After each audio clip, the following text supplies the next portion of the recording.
On parlait 15 secondes du sabotage auquel nous avons assisté toute la soirée.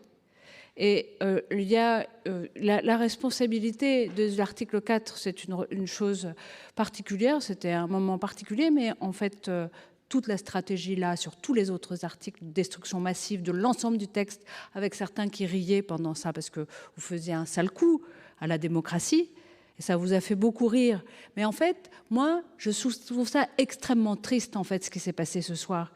Parce que c'est un enjeu extrêmement grave de société sur lequel nous aurions dû tous nous pencher, et jour et nuit, et peut-être même le week-end, plutôt que de tous aborder par des amendements qui étaient faits pour juste éradiquer l'ensemble. Et à la fin, maintenant, on a un texte totalement incompréhensible qui ridiculise notre institution. Merci beaucoup. Merci, ma chère collègue. Je mets aux voix un rappel au règlement de Madame. Merci, Monsieur le Président. Je finis par un rappel au règlement. C'est peut-être pas le moment de le faire, mais je le fais quand même parce que je trouve qu'il y a eu un débat, il y a eu des articles, il y a eu des amendements qui ont été déposés et votés par d'autres. Ils ont été votés par une majorité de personnes présentes. Je constate qu'il y a des gens qui sont ici, qui ont participé au vote. Je constate qu'il y en a d'autres qui ne sont pas là, dont acte. Maintenant, je vous demande de respecter toutes les positions des uns et des autres, y compris les collègues qui ont déposé des amendements. C'est un texte de loi qui va avoir un titre, qui va être modifié ou pas. Mais ce rappel au règlement me semble être nécessaire au regard des propos qui sont tenus et singulièrement au regard des propos qui sont tenus de personnes qui ont déposé des amendements et qui ont travaillé pour ça. Merci, Madame Puissat. Monsieur le Président Gontard. Amendement. Oui, sur l'explication de vote sur les deux amendements, puisqu'il s'agissait d'amendements effectivement sur le titre justement de ce texte. Et c'est vrai qu'au final, quand on voit ce texte, quand on voit ce qu'il en a été fait, est-ce que c'est un texte? Est-ce qu'on a fait un bon travail parlementaire, un bon travail législatif? Effectivement, on est d'accord. Pas question de respect ou de je ne sais quoi. C'est est-ce qu'on arrive à un texte qui est satisfaisant, au final, qui pourrait être appliqué, qui pourra fonctionner, qui pourra permettre aux Françaises et aux Français, justement, d'avoir une orientation et de pouvoir être accompagnés. Je ne pense pas. En fait, votre texte est totalement inapplicable.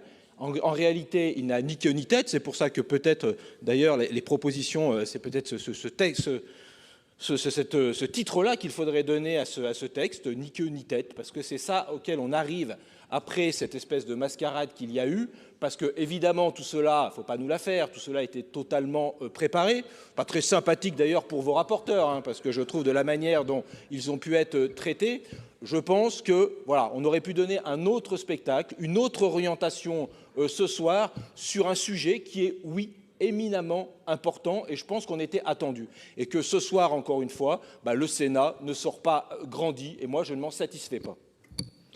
La parole est à Monsieur Capus sur ces deux amendements. Moi, je voudrais, sur ces deux amendements, évidemment, dire qu'on ne peut pas s'insatisfaire du fait que la démocratie ait parlé.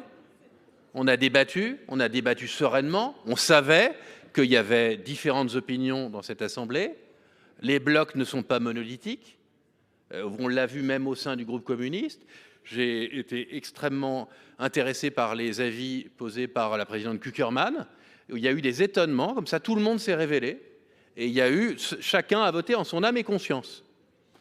Donc on ne peut pas dire qu'aujourd'hui la démocratie soit confisquée ou que le Sénat n'ait pas fait le travail. Au contraire, la vérité c'est quoi?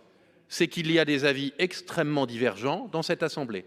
C'est sain puisque ça reflète les avis très divergents dans la société. Et que contrairement à la contre-vérité rabâchée à longueur de journée, la France est elle-même divisée, n'est absolument pas totalement favorable aujourd'hui à l'introduction de notre loi d'une rupture civilisationnelle qui introduit la possibilité de prescrire des substances létales, voire même de les administrer par un professionnel. C'est la vérité. Il n'y a pas de consensus. Ça ressort. Alors, il y a eu des petites surprises. C'est vrai que l'article 4, en fait, vous tapez sur les LR. Moi, je ne suis pas LR. Bon, c'est vrai qu'il y a 30 LR qui ne l'ont pas voté. Bon, il y a 62 socialistes qui ont voté contre, massivement, et qui ne se sont pas coordonnés avec les écologistes qui se sont abstenus, ni avec les communistes qui ont voté majoritairement pour. Donc, je veux dire, quitte à chercher des responsabilités, je pense qu'il y a tout petit problème de coordination dans l'opposition, parce que si elle s'était coordonnée, l'article 4 était adopté comme